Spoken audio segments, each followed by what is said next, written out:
everyone, and welcome to the February 4, 2021 Cumberland County Commissioners Virtual Workshop Meeting. Please stand and join me for the Pledge of Allegiance by saying, I pledge allegiance to the flag of the United States of America and to the republic for which it stands, one nation, under God, indivisible, with liberty and justice for all.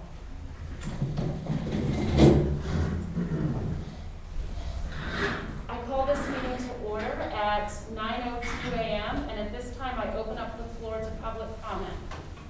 There's nobody there. Hearing none, seeing none, we'll move on to agenda item number 3, and I'll call on Benita Zaylor to discuss the request for a letter of support for Luminest with their Citrus Grove Senior Living Complex. Benita?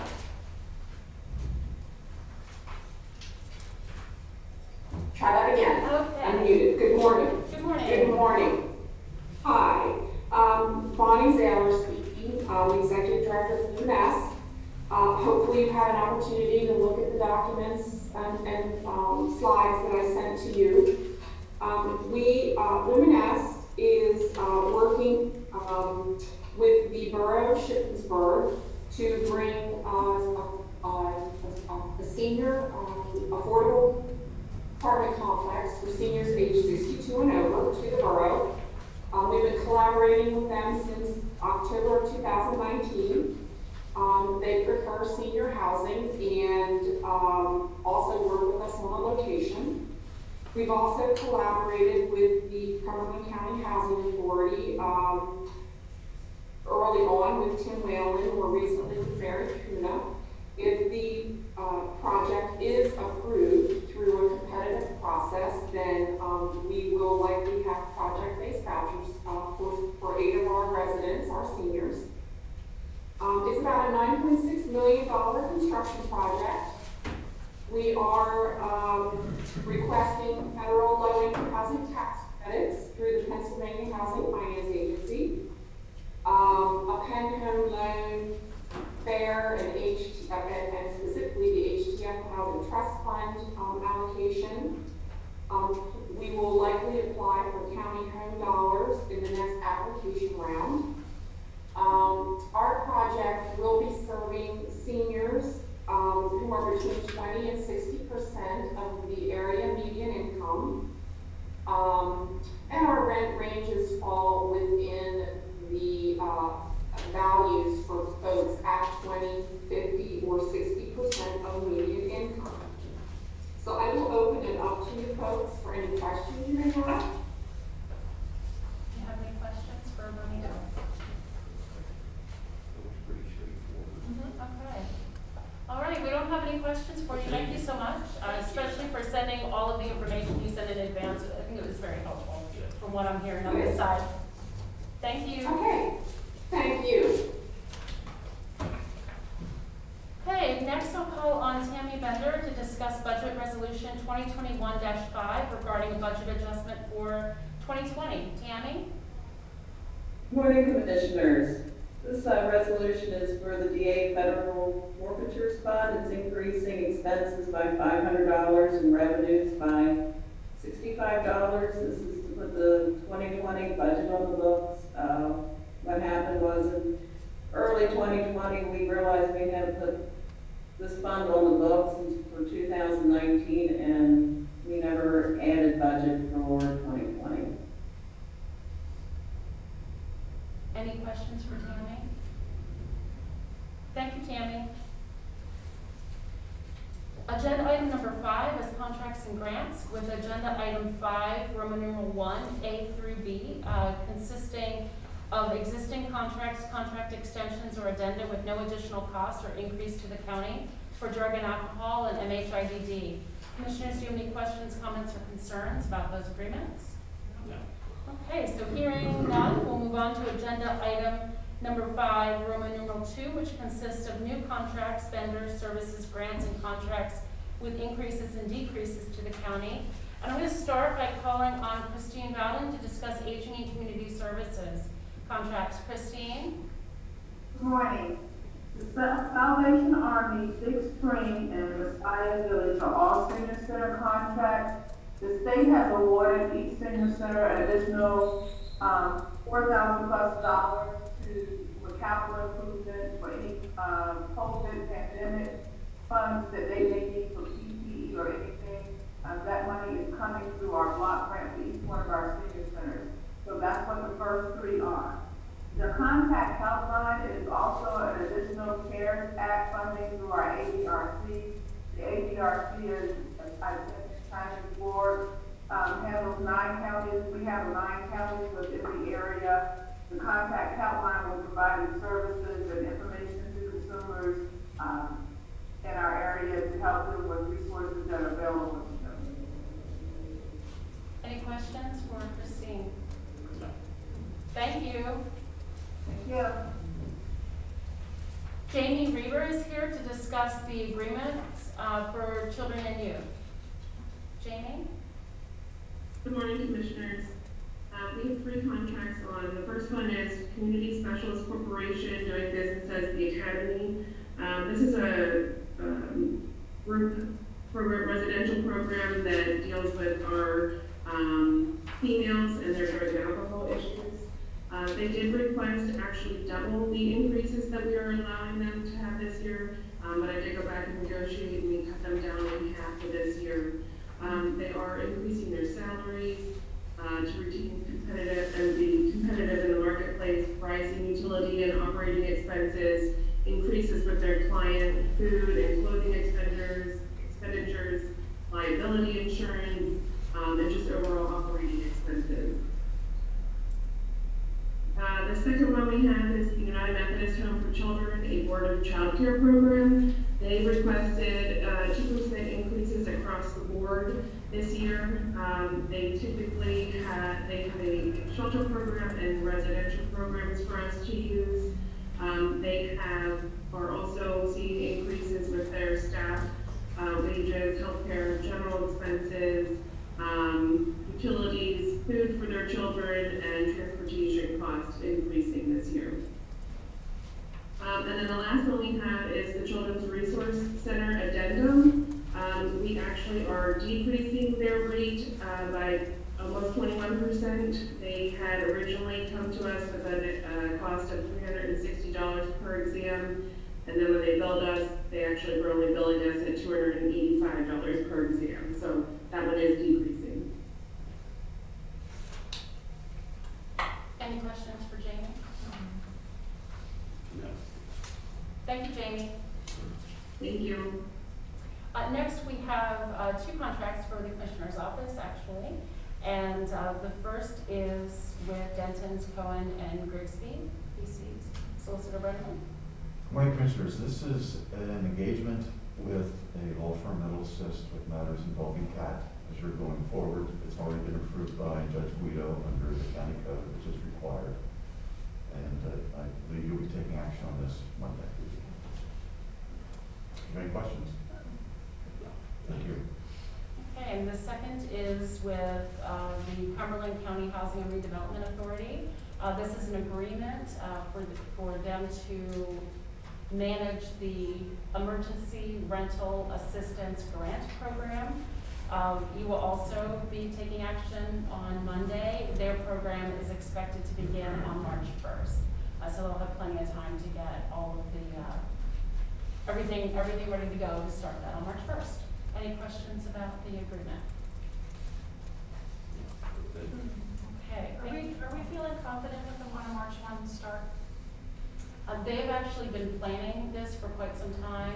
They're actually, they took all of what they had put into place for the previous rental relief program, looked at what worked, what didn't work, and I think they're ready to go. Good. Yep. Excellent. I don't know, is Mary Kuna on? She is. Yeah. You can certainly move her over if she has anything. I have her moved Oh. over so she can. Hi, Mary. Do you have anything to add? Basically, yes, we would be ready for March 1. Our plan is to have both a downloadable paper application and also an online platform. The goal of March 1 is because we need to basically allocate, spend this money by the end of September. According according to the federal statute, so we'd like to hit the ground running and obligate as much as we can without there's no clawback. So we will also be working with a lot of community partners to have locations around the county where individuals can set up times and come and we can walk them through the application process. Thank you, Mary. Any additional questions? Thank you. So we'll move on then, and I'll call on Ryan Simon to discuss the contract for drug and alcohol. Ryan? Good morning, Commissioners. Cadenza is asking for a $3 a day increase for their Integrity Pass program. It's a male activation. That program last had an increase in fiscal year 18-19. We're also looking to add Cadenza's Cole Township location, and there they provide detox and rehab.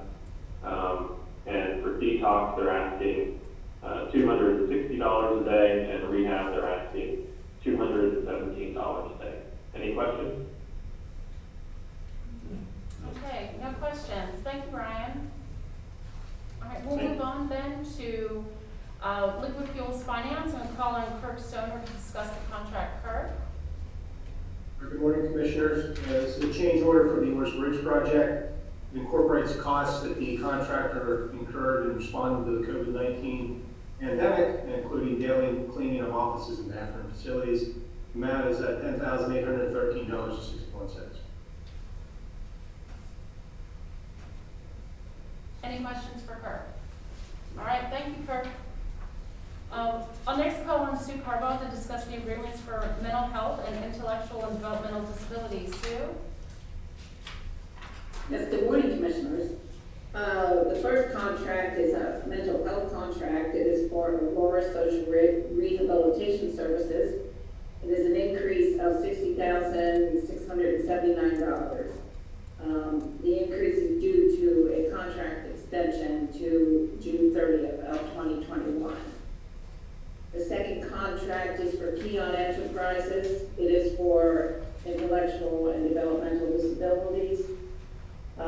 This is a transportation provider. It is an increase due to additional services being authorized. The increase is for $11,430. Any questions for Sue? Thank you, Sue.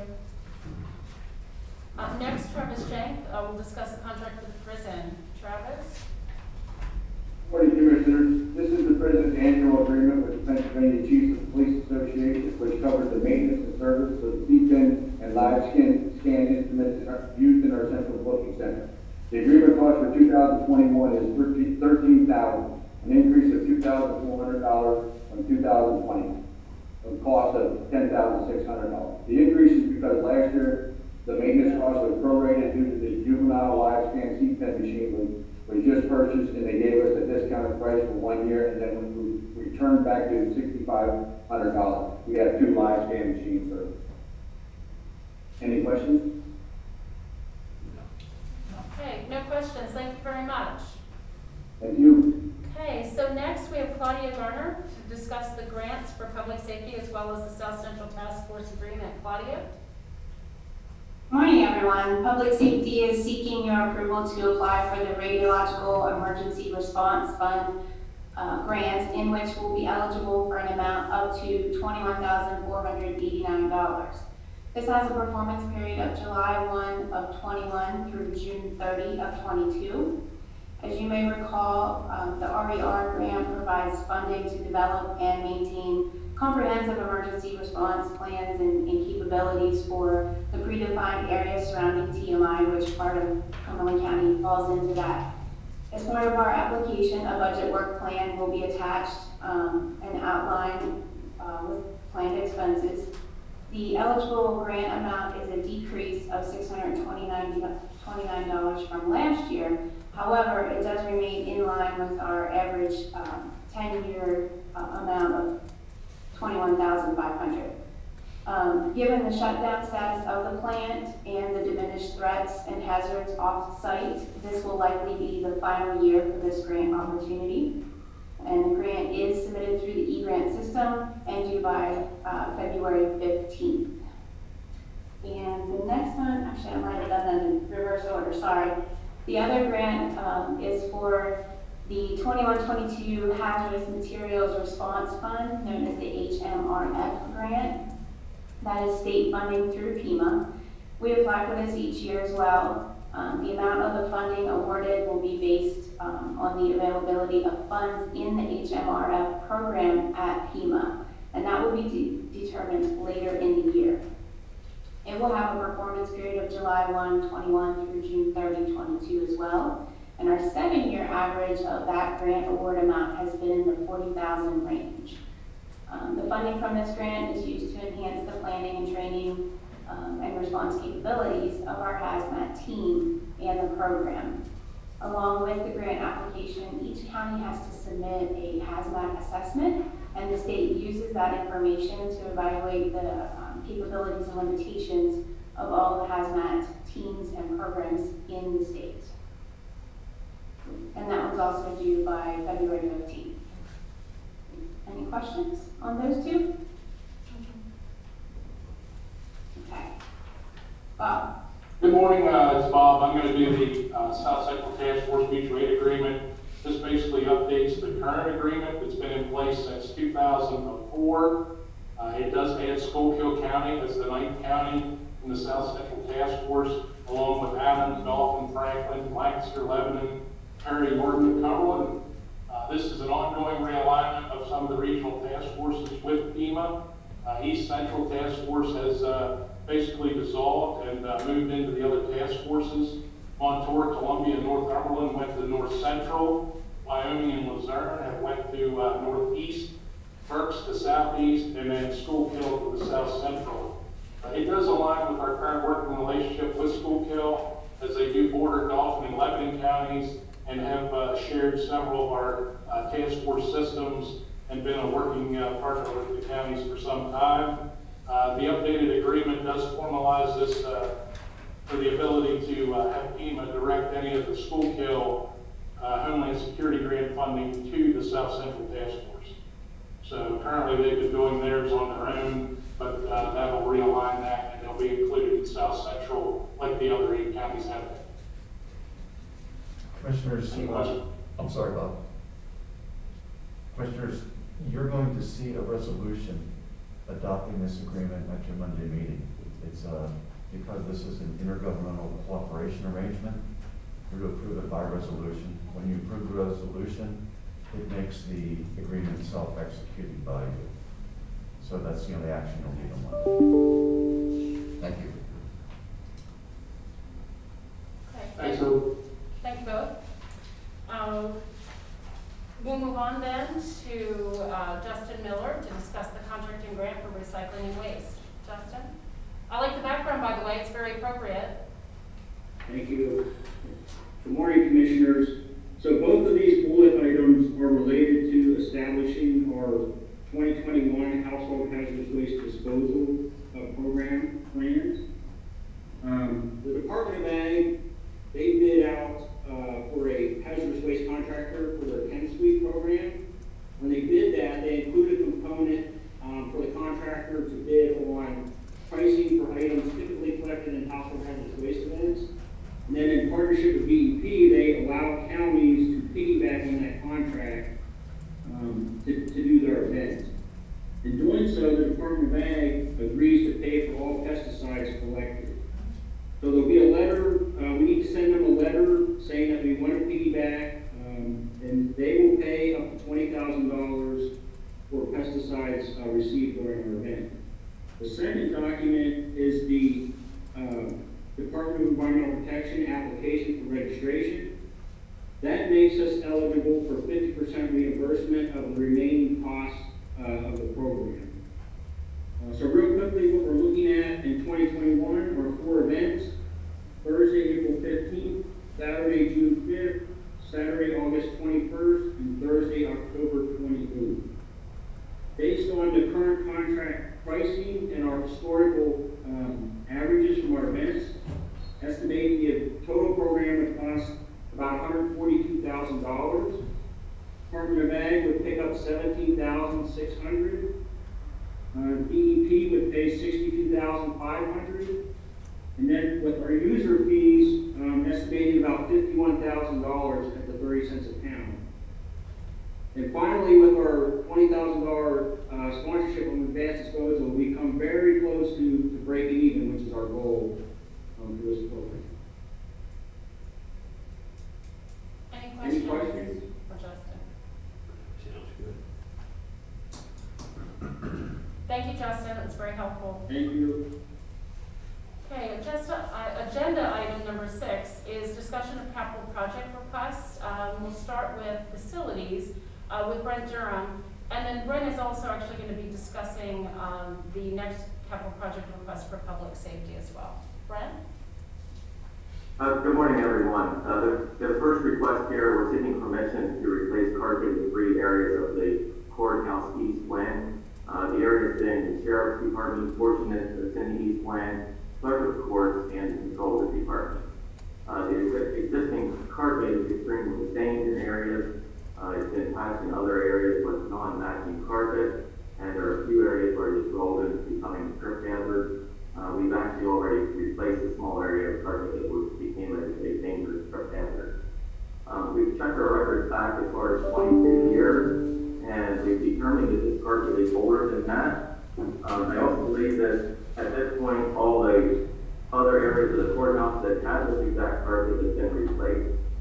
The typical life expectancy of a commercial glue-down broadband carpet such as this is 15 years. So I think we've done our money's work here. We're estimating replacement costs at $85,000. This is an extremely labor-intensive process. First, they begin with a specialized machine that cuts the carpet into like 18-inch strips to make it easier to pull up. Once the carpet is all removed, then the adhesive and then the leftover carpet backing needs ground off the concrete. After that, there's a significant amount of time spent getting everything cleaned up. At that point is when you're finally ready to start the carpet install. We're proposing using a carpet square that's glued down with a pressure-sensitive adhesive. The pressure-sensitive adhesive allows the square to be easily replaced if needed. The carpet also comes with a limited lifetime warranty, and all this work will be completed after hours or on weekends. The carpet install will also be done using CoStar pricing. Any questions on that? Brent, have you used those carpet squares in the past here at the county? Yes, we have. Okay. We've been using them since roughly 2008. We changed brands about 3-4 years ago because of a lower price and better warranty. Okay, thank you. You're welcome. Next request is the rebuilding the exterior repairs. We're proposing to make some significant repairs to the exterior of the rebuilding. As you know, the building is very old and we're seeing a significant amount of mortar and brick deterioration. The mortar deterioration is happening with both the stone foundation and the brick exterior. The mortar binds the brick and stone together, plus it fills and seals all of the irregular gaps of the brick and stone. Missing mortar, large cracks in the mortar, falling of brick base, and cracks in brick are all signs of deterioration. And when this starts to happen, the biggest issue becomes moisture. Moisture will then penetrate easier into places where it should not be, and the freeze-fall cycle in winter is what really causes these failures. And then once that happens, the problem will grow exponentially. We're proposing to have all the cracks and missing mortar joints repointed and any cracks of brick replaced. After the completion of this work, we'd like to have a breathable water repellent applied to the brick exterior. And we're estimating this project at $20,000. Brent, Yes. this has not then been bid out. It is not, no. Okay. No, this is just an estimate. We looked at this last year and we received a little bit of initial pricing last year. And that's what we're basing this price on. Okay, thank you. You're welcome. The last staying on the agenda here for me, the public safety, cooling tower. We're seeking permission to move forward with the install of a new cooling tower at the public safety building. This cooling tower is a heat exchanger that rejects heat from the condenser water loop for all the water-cooled heat pumps. It accomplishes this by spraying water over a coil, and at the same time as the spraying action is occurring, air is moved from outside over the coil. The building has 18 heat pump units, and it has 4 computer room AC units, and they all, and I repeat, all rely on this single cooling tower to reject that heat. Without the cooling tower functioning, all units would fail to heat and cool, initially causing comfort issues, but then potentially causing equipment damage in the building. We first started noticing the cooling tower, the existing cooling tower was running longer than normal. As we started digging into it, we noticed that 2 of the 3 exhaust dampers were not functioning properly. They were actually stuck in the open position. The tower also has intake dampers that allow outdoor air in, and if the intake dampers were to malfunction in extreme cold temperature, you would have the potential of a freeze up, causing tower equipment failure. There's not any easy access to the dampers to repair. And plus, when we started digging into it, we realized we couldn't even see the spray nozzles to verify that they were working properly. We contacted a vendor, and they determined that the tower would need tore down simply to inspect and see what was functioning and what needed repaired and replaced. The estimated cost for this inspection was significant at $96,000, as they needed to install a temporary cooling tower because of the time period the unit would be down. Out of the $96,000, only $15,000 of that was allotted towards making actual repairs. The rest of it was the piping to the rental cooling tower that would be needed and the rental cooling tower for a month. We decided to get a second opinion, and the next vendor came out and they determined that they could drill some holes in strategic areas and use a camera and go in and view the nozzles and see if they were functioning or not. The nozzles were functioning properly, but they determined accessing the nozzles to clean or replace that you could not get to them. They actually reached out to the factory that manufactured the cooling tower, and they were told that the way the unit was installed, there wasn't any access to the nozzles. Our concern here is without being able to perform proper maintenance, we're risking eventual equipment failure. Keep in mind, if this cooling tower fails, the entire building will lose the ability to heat and cool. We're being proactive here in requesting a new cooling tower. According to the one engineer, most cooling towers start failing with leaks and damper issues at around 10 years of age, and then with more significant repairs or even possible replacement needed at 15 years of age. And that's under normal use of cooling towers. And at public safety, with all the heat that's generated from their equipment, that tower is used significantly more than normal. And this tower is now at that 10-year mark. So the benefits of a new tower would be some increased efficiency. The new tower has a different fan configuration, so they can use a smaller motor, so it'd be less electrical use. We would have the ability to properly maintain and service. It would be considerably cheaper if we were to install it now while we had an existing cooling tower running, so that we wouldn't have to rent a unit down the road while we would install a new one to repair. And most importantly here is the fact that if we were to build a new one, we would have redundancy in cooling towers with such a critical component in that building. We would like to proceed with this project with an estimated cost at $300,000. We currently did receive an estimate of $256,000, but we'd like to stick with a $300,000 request, as we're still negotiating some certain upgrades, such as stainless steel dampers versus galvanized. This is also a CoStar's quote as well. Keep in mind, if we continue using the current tower full bore, we're looking at spending $100,000 simply to repair, and the hope is that we could put that money towards a new tower and then use the current tower as a backup, which would be creating the redundancy. Any questions on that? No, I think that was an excellent explanation, and I don't know if you ever watch Holmes on Homes on, I don't know what channel it is, but you could be that guy. You explained that so well, thank you. You're welcome. And you got screen presence too. Yeah. That was an excellent description. I don't know that we should be giving him any ideas. Yeah. I think we're very happy with him being with us.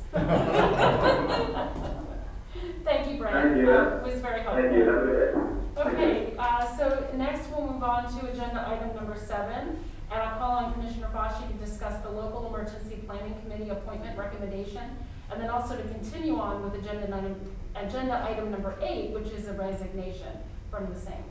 All right, so we have an appointment recommendation of Ian Burnett to the local emergency planning committee, and his term would run effective upon PEMA appointment through December 31 of 2024. Mr. Burnett is a current facility representative, and he would be an excellent addition to the board. And then we have the resignation of Jim Stickney, and he has been on the LEPC since 2009, and he is resigning to pursue his love of travel and outdoor adventures. So we wish to thank him for his years of service and wish him well. Thank you. I'll next call on Commissioner Eichelberger to discuss the Recycling and Waste Authority appointment recommendation. Commissioner Eichelberger? Right, we have received the recommendation from the Recycling and Waste Authority Board for Barbara Arnold, and we have credentials in hand. Remember, they had 2 applicants, and so we have 1 in reserve. For the next vacancy that will inevitably occur, the term, it is a 5-year term, and obviously we'll be looking for action on that Monday. So she will be the municipal representative. Thank you. Next, I'll call on Commissioner DiFilippo to discuss the Aging Advisory Board appointment recommendation. Thanks, Stacy. The Aging Advisory Board recently voted and is making a recommendation of the following individual for a 3-year term. The individual's name is Joanne Burkholder. The term would be effective January 1, 2021 through December 31, 2023. Okay, thank you, Commissioner DiFilippo. Agenda item number 11 is Commissioner's liaison reports, and I'll start by calling on Commissioner Eichelberger. I just have a few things here. We had our NHID board meeting last, which it was about a week and a half ago now, so. And I do have a written summary here, some of which I believe was already covered in the last Human Services Policy team, so I won't dwell on a lot of the detail, but we'll reiterate a number of things. Of course, the budget allocation letter was received, and we continue to see this year it was actually flat funded again, but we all know in real terms that's a downward trend. There has been a downward trend in our allocation, both in real terms, inflation adjusted, as well as the absolute dollar amounts. So not a good trend for a fast-growing county. Continues to be a significant issue, posing various challenges to our communities and especially to our provider community. Wanted to reiterate the crisis intervention data continues to be very unfavorable. This has been a very difficult year on a number of fronts, obviously with the pandemic, and our folks have had to bear the brunt of a lot of the anxieties that are out there in the community. And just as an example, well, the total cases for crisis intervention are up 17%, but more specifically, we have had an 83% in involuntary commitments, and the number of cases in which police had to be involved rose by 79%. So, Andy also reported, some of this is in an annual report format, so you may have heard some of this before, but I think these are worth reiterating. So, we also continue to develop the proposal for the co-responder program as a pilot, and that's what the Carlisle Police, in which a mental health professional would be available to respond to incidents in which there is a psychiatric related cause. So the means of de-escalating and more appropriately handling those particular cases that our police continue to have to respond to. So we'll be obviously monitoring how well that pilot program goes, and see if there's opportunities for expansion of that, assuming that it's successful. The QPR, question, persuade, refer training, that is the anti-suicide training, is obviously struggling as well with the pandemic. The end of year number for our persons trained was 112. The previous year was 158. Obviously, a lot of logistical obstacles to overcome with that, and Andy also reminded the board that county HR has been very supportive in terms of providing the training to county personnel as well, so always working with the LTSR facility that we toured is mostly up and running now, starting 8 individuals, and virtually all of the staff has been hired for them to do the complete range of services. We have, let's see, some of these, in the interest of time. Behavioral health support in the community during vaccinations is an issue that we're looking at right now. There's going to be need for that type of support as vaccination takes place on a broad scale. So the department is gearing up and determining the best way they can meet those needs. We'll be briefed on more of that soon. So also the group homes on the IDD side, the group homes continue to struggle. We have 43 individuals who tested positive or likely had COVID without testing. So there continues to be a struggle to provide services in this environment. Obviously, the community home staff at intermediate care facilities are in phase 1A for under long-term care facilities for receiving the vaccine. I don't have an update on how widely that's been accomplished at this point yet. So we got an update on Project Search previously from Sue. The early intervention continues to monitor the state data on positivity, and because we are still in the substantial category, services for youth are continue to be provided through telemedicine and teleconferencing. So obviously a much more difficult situation, but one we're saddled with for now. So hoping for improvement on that front in the near future. Other quick items are recycling, of course. Justin gave us the update on the contracts, specifically related to household hazardous waste. As we reported out the last meeting, we've got 4 events scheduled, and continue to be pleased with how that's rolling out. The only other item I'd mention is, of course, capital area, the Cumberland Area Economic Development Corporation. Continue to have a lot of activity there. And I did send last night, I sent a lengthy update. I won't go into all of that now. Some of it is current, some of it is sort of future looking. But I sent updates to both of you as well as key staff. So it's a pretty lengthy list of issues. And at the proper time, some of those issues probably need to come before us for group discussion. But I would just urge you to take a look at that when you have an opportunity in the not too distant future. And if you have any questions, you can direct them my way. That's all I have. Okay, thank you, Commissioner Eichelberger. Commissioner Fauci. So the first thing I have, the Children and Youth Citizens Advisory Committee, this is just related to it. So Representative Cheryl Delosier, who is part of the Cumberland County delegation for the 88th District of Pennsylvania, is the majority chair of the Children and Youth Committee at the state level. So I reached out to her and introduced her to some of our human services senior leaders, and she is going to set up a meeting with them to talk about what our human services need in Cumberland County. They have a lot of things they want to share with her, and I think they could help her on a couple of things, particularly being a successful chair of that Children and Youth Committee. So that was something that I worked this, we have this interesting email from Bethany Salzarullo. Everyone should know this, that our Bureau of Elections, in anticipation of petition seasoning commencing, just opened up on their website petitions and all the accompanying information. So you could go to the Bureau of Elections website if you're going to run for office and get your petition packet there. That's such a great thing that our Bureau of Elections did. I was at a meeting with the Partnership for Better Health on Affordable Housing.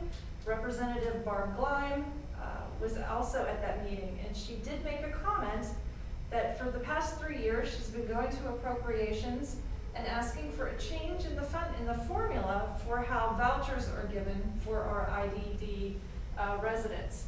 And so I'm really hoping that the rest of our delegation is assisting her with that, because having one person show up and asking for a change in the funding formula is, I think that's sometimes a difficult thing to do at the state level. So I do hope that the rest of our delegation is helping her with that, because we certainly do need a change in that funding formula. She stated that, there are counties that get far more vouchers than we do, and we are the fastest growing county in PA, and we need more. So I thought that was an interesting thing that's being worked on. Everything else, all of my meetings that cycle starts next week, but please use the Cumberland County Library System, because it is fantastic, and you can do all kinds of great things online or in the building. So that's it. I think at some point I'll have to ask how the calculus, right? Isn't calculus what everybody is Calculus going to is learn? one thing you can do. Yeah, Yes, I'll have to ask for an update at some point. Calculus. Thank you. You're welcome. Commissioner No comment. Yeah. Commissioner DeFilippo, what do you have for us? Yeah, I'd like to report Conservation District met on January 26th, and during the meeting it was announced that 8 college students will receive $500 scholarships, and that Joshua Herbster will receive the $1,000 Wilbur E. Wolf Jr. Memorial Scholarship. All these funds are available due to proceeds from the yearly golf tournament that's held in late September. We have a total of 16 applicants for funding. Since January 2nd through December 2, 2020 through January 26th of this year, the district has received 12 requests for assistance for non-ag activities and 8 requests for ag activities. And majority of these requests are for erosion and sediment control plans. Also like to report that county farmers are again going to participate in the no-till program. This coming planting season will be 2,700 acres will be affected, and cost is $40,000, but half of this cost was paid through fines from the Sunoco pipeline, and the other half was through Marcellus shale funds. This isn't necessarily a liaison report, but I did attend the South Mountain Partnership, Power of the Partnership 10th Annual Celebration on January 29th. This was put together by Katie Hess, who is the director of the South Mountain Partnership. It was sponsored by the County of Franklin and also HRG. I had the honor and privilege to make some opening comments, as well did Cindy Dunn, our Secretary of DCNR. The program was an hour and a half, and the panelists included people who discussed climate change efforts and the partnerships that have been made with South Mountain Partnership. I commented a little bit on our open space preservation here at the county and farmland preservation. The panelists included people from DCNR, the Appalachian Trail Conservancy Network for Landscape Conservation, and also the director of the Franklin County Visitors Bureau was there. And we had it was a Zoom presentation. I think we had 120 some people observing, so that was pretty good. And that's all I have. Thank you. Can I mention one thing? I was intrigued by Commissioner Fauci's report out regarding to the orientation, as it were, for one of our representatives and the involvement of another. A number of years back, when we had the gap that the state was unable to complete its budget, we had extended an invitation to all of our delegation, who we used to meet with regularly. We extended them an invitation to come up and to see how the county responsibilities for human services are carried out, and to give them more knowledge of the services in that area and what need exists here, so that they can talk to the people firsthand and see the facilities that we have on hand. We offered for the entire delegation to come up and even made a bus available to kind of move us around between all the offices and such. We did not have a single taker on that offer. So this sounds like a good development, that there's a degree of interest that obviously did not exist before. So I'm wondering if perhaps, and by the way, we used to provide a lot of that information in the quarterly meetings that we had with the delegation, and we often had key staff there to provide very in-depth expertise, availability to brief them on issues and to answer questions.